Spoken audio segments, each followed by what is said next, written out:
आइए प्यारे भाइयों और बहनों, खुदा के पाक वचन को सुने। इस इतवार को खुदा का पाक वचन बड़े ताकत के साथ हम सबों के लिए एक नई ज़िंदगी पेश करता है, नए सोच विचार के लिए हमें बुलाता है और आज़ादी के साथ खुदा के प्यार में बने रहने के लिए बुला रहा है। आइए हम आज के पाक वचनों को ध्यान से सुने और उन्हें समझने की कोशिश करें।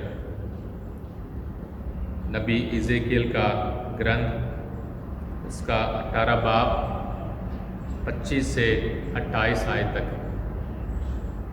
प्रभु ने मुझसे ये कहा, तुम लोग कहते हो कि प्रभु अन्याय करता है।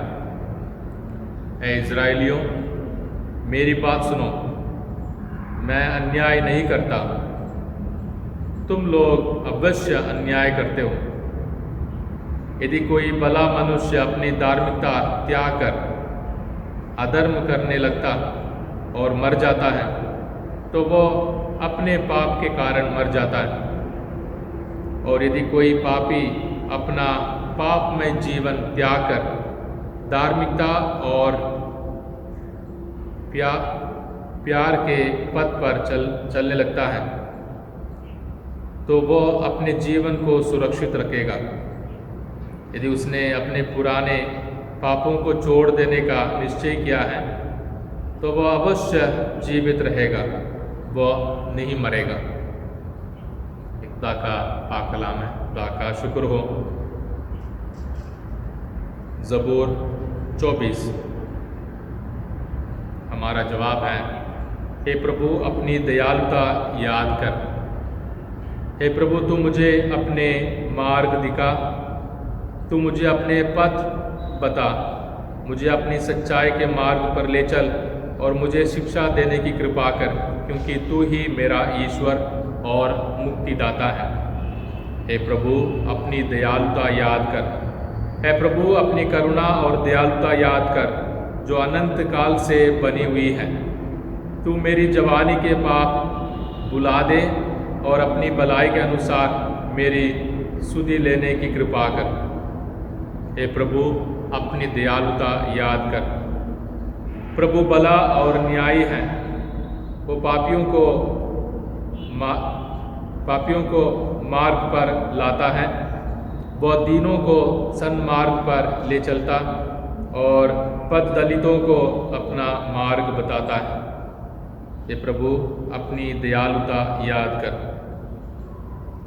दूसरा पाठ, फिलिपियों के नाम संत पौलुस का पत्र, उसका 2 बाब 1 से 11 आयत तक।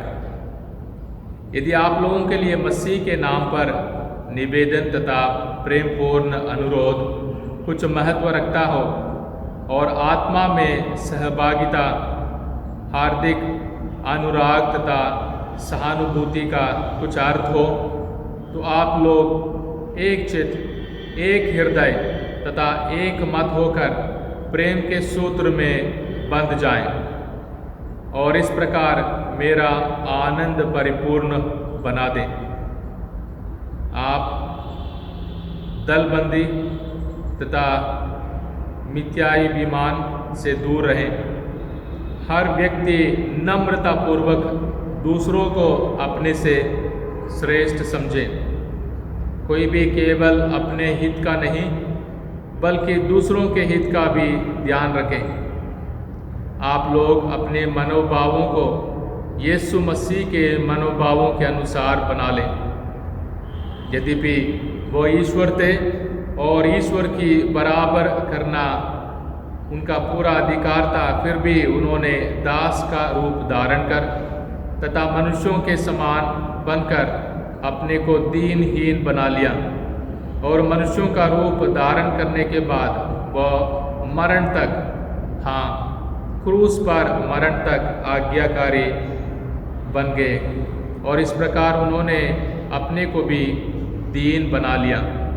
इसलिए ईश्वर ने उन्हें महान बनाया और उनको वह नाम प्रदान किया जो सब नामों में श्रेष्ठ है, जिससे यीशु का नाम सुनकर आकाश, पृथ्वी और पाताल के सब निवासी घुटने टेकें तथा पिता की महिमा के लिए सब लोग ये स्वीकार करें कि यीशु मसीह प्रभु ही हैं।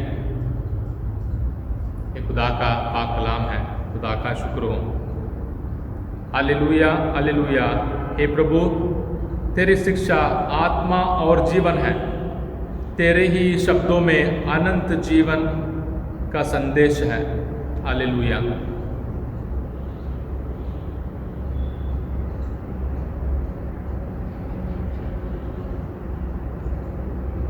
खुदावंद आपके साथ हो और आपके साथ भी। इंजील मुकद्दस संत मत्ती के मुताबिक है खुदावंद तेरी तमजीद। मत्ती के अंजील उसका 21 बाब 28 से 32 आयत तक। यीशु ने महायाजकों तथा जनता के नेताओं से कहा, आप लोगों का क्या विचार है? किसी मनुष्य के 2 पुत्र थे।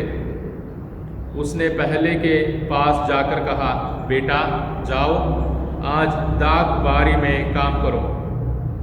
उसने उत्तर दिया, जी हाँ पिताजी, किंतु वह गया नहीं। पिता ने दूसरे पुत्र के पास जाकर यही कहा।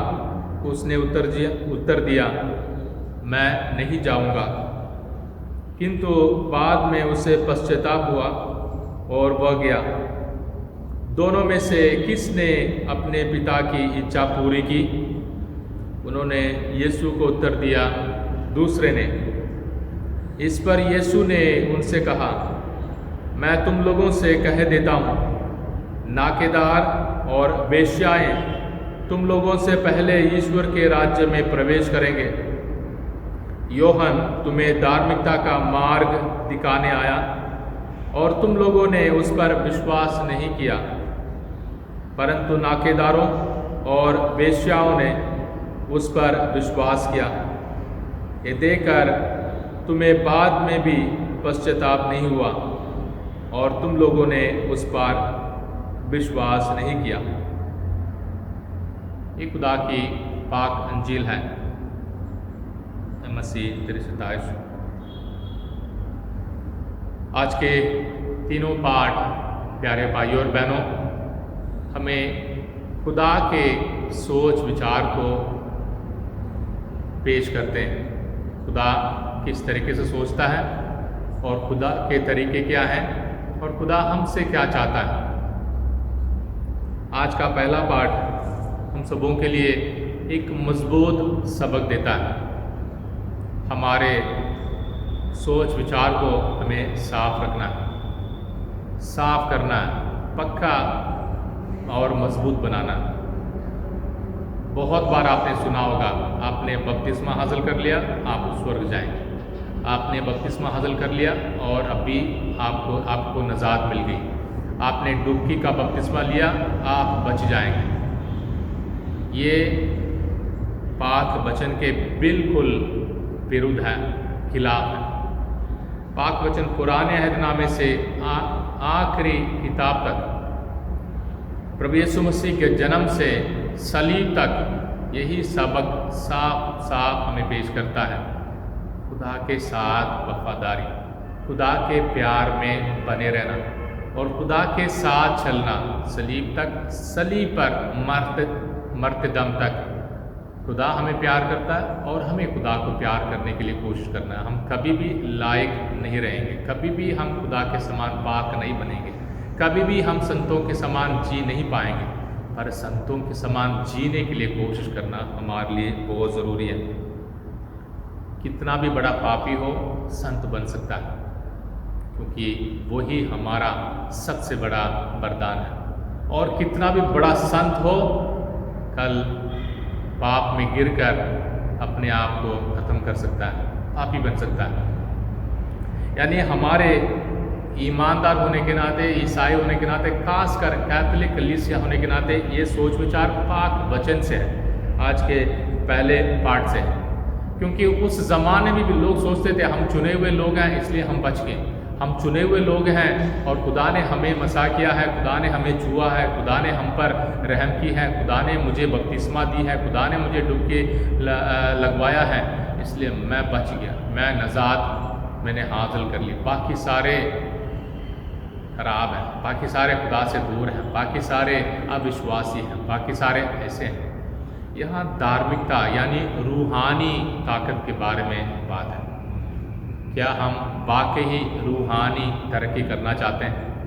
अपने पाप की ज़िंदगी, अपनी आदतों, अपने सोच विचार, अपने उदास रहने की, उम्मीद ना करने की ज़िंदगी को छोड़ना चाहते हैं? अपना जो बोझ है उसको छोड़कर खुदा की ओर जाना चाहते हैं?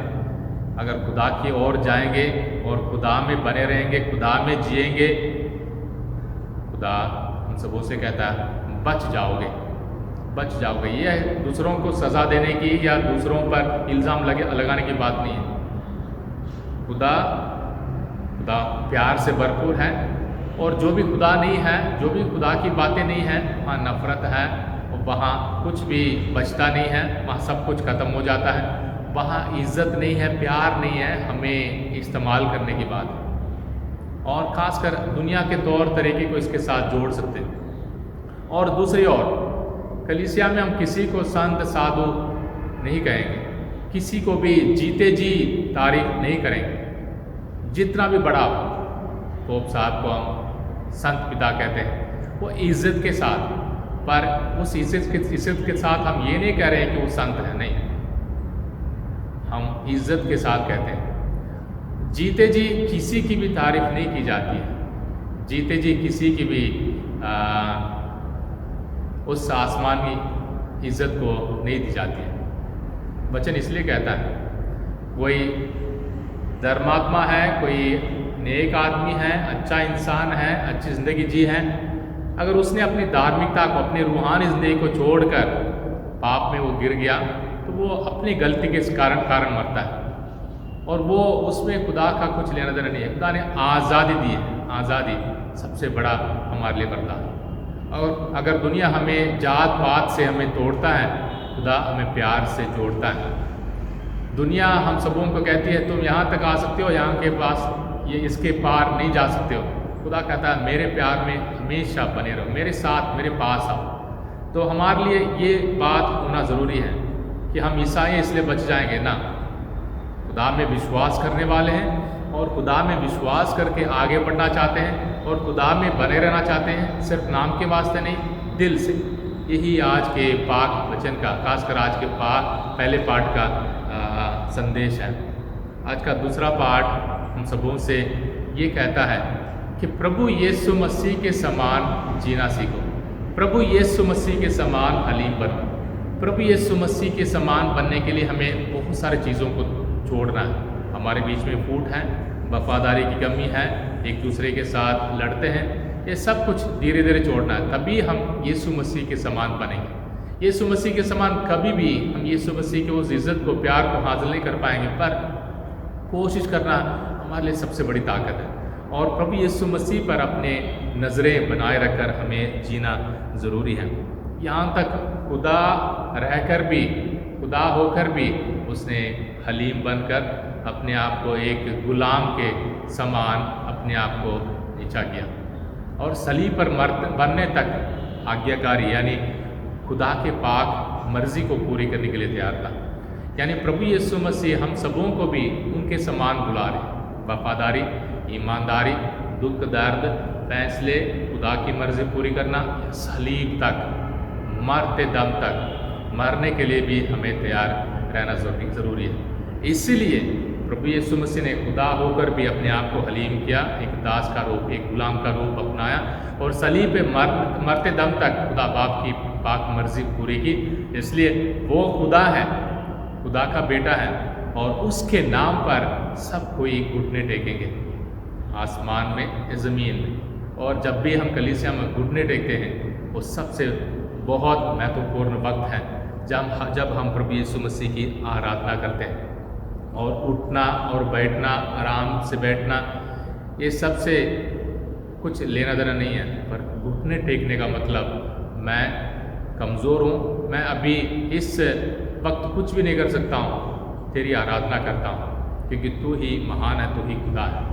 ये प्रभु यीशु मसीह को आराधना करने की एक सबसे बड़ा एक तरीका है, और अपने आप को हलीम बनने के लिए हमें बुलाहट पाक वचन देता है। और आज के अंजील में वो दोनों बेटों के बारे में, लेकिन अब पहले पार्ट और दूसरे पार्ट अंजील आज के दिन जुड़े हुए हैं। मकसद वही है, सिर्फ बपतिस्मा लेने से, सिर्फ ईसाई कहलाने से फलाने मोहल्ले में और फलाने मोहल्ले में हमारी पहचान है, हम इतने सालों से ईसाई हैं, इस सब से हमारी निजात नहीं मिलेगी, इस सब से हमारा कुछ भी नहीं बनेगा। और हम जितने भी बड़े हों, हमें खुदा की मर्ज़ी को पूरी करनी है, खुदा के पाक वचन को सुनना है और उसके मुताबिक जीना है। एक बेटे ने कहा, हाँ जी पिता मैं जा रहा हूँ, पर चुपचाप उसने बोला पर उसने किया नहीं। दूसरे ने बोला कि मैं नहीं जाऊँगा, पर उससे पश्चाताप हुआ, उसने तौबा किया और उसने जाकर काम किया। तौबा करने के लिए खुदा हमें बुला रहा है। तौबा करने का मतलब ये नहीं कि कोई बुरी बात है, उदास रहने की बात है या हमारे ऊपर इल्ज़ाम लगाने की बात है ना। कलीसिया हमारे ऊपर कभी भी इल्ज़ाम नहीं लगाती है। कलीसिया में किसी को भी दूसरों पर इल्ज़ाम लगाने का हक नहीं है। कलीसिया का एक ही मकसद है, प्यार से गले से लगाना, प्यार से सबको एक बनाना, प्यार से सबको खुदा के प्यार में बुलाना। और कलीसिया जब भी एक दूसरे की गलती, एक दूसरे की लापरवाही, एक दूसरे की उम्मीद की कमी, एक दूसरे के उदास रहने की ज़िंदगी या बुरे आदतों के बारे में बताती है, उसे बचाने के लिए, सिर्फ उसे नजात दिलाने के लिए। तो प्रभु यीशु मसीह नाकेदारों और वेश्याओं के बारे में बताते हैं। ये उनके इज़्ज़त के खिलाफ नहीं है। उस ज़माने में यहूदी अपने आप को चुने हुए लोग समझते थे और हम ही चुने हुए लोग हैं, हम भी खुदा के लोग हैं, बाकी सारे गंदे लोग हैं। आज के ज़माने में भी शायद हम लोगों को, हमारे कौम को लोग ऐसे सोचते होंगे या दूसरों को और भी छोटा समझते होंगे, पर ये सारी चीज़ें समाज में आज भी हैं। हमारा रिश्ता होना चाहिए, हमारी पहचान होनी चाहिए या हमारी इज़्ज़त होनी चाहिए रूहानी तौर पर, हमारे कामयाबी मेहनत पर, ना ही कि कहाँ जन्मे हैं, किस कौम में जन्मे हैं और किस जात में। इन सारे चीज़ों को हटाने के लिए प्रभु यीशु मसीह आए और प्रभु यीशु मसीह इस दृष्टांत के ज़रिए ये कहते हैं, वो नाकेदार हों, वेश्याएँ हों या कोई भी हों, कुछ मायना नहीं रखता है। मायना वो रखता है जो खुदा के वचन को सुनता है और वचन को सुनकर उसके मुताबिक जीने के लिए कोशिश करता है।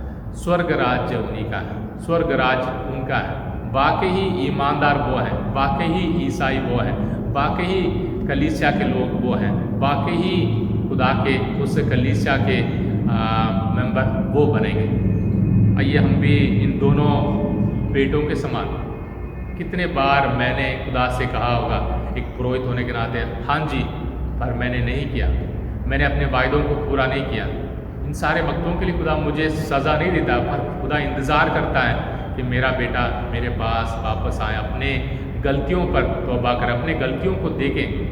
और लैटिन में कन्वर्शन का मतलब मोड़ना, अपने आप को मोड़ना। इस यहाँ देख रहा हूँ और जब मुझे पता चल गया कि इस रास्ते से मुझे परेशानी है, मुझे नुकसान है और मेरी बेइज्जती है, मैं अपने आप को खुदा की ओर मोड़ता हूँ, अपनी नज़रें खुदा की ओर, अपनी नज़रें एक नई ज़िंदगी की ओर, अपने मुंह को, अपने तौर तरीके को, सोचने के विचार को सब मोड़कर सही रास्ते पर ले आना।